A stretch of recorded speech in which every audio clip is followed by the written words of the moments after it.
Caprang. Mentah kami di Nagalian Seng. Nila kentu. Ya ki pra kamtam ya ki nongnya kali. Kecing kentu jongi bat kecing kerpat rit jongi. Kena gede kecing request. Bakim dei ban ya lang bau no surok.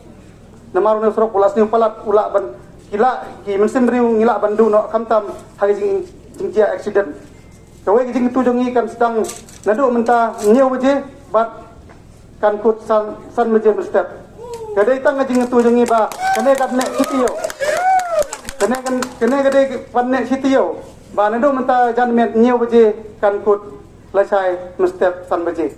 Kena kecing tu jongi omdai kecing bekang senong omdai ke road rocket ndai kadai tang kecing kerpat rit ya ki driver truck bat ya ki nongnya agali ki bijak lang bau no sorok namar ngitip bau no sorok pubu jingma ya ki pramen sim bat ngasngeu banai ku blai kerpang ya ki long kemi long pa ki khun samla jong ngathan is jai hills ki bala ai jing kerchan ga pura mentagasi hal jing dei bat kena program ya ki kepala penlong da KSU East Giant Hills District hangne headquarter district East Giant Hills kumjo ngasnya wan ai kuble kerpang ya gedor par chnong kleriat bat ya ginong dit kam chnong broi kiba lesha sio bhai ni pada keju por kibala ai tidiang timun jongki bani don lang bat ni mentakasi haji ni bat kena isu kebakta mat yong om tang ya ki pajba jong East Giant Hills ngre kata mat yong ya kata Hakasian kabaar ka Khasi Students Union East Giant Hills District Unit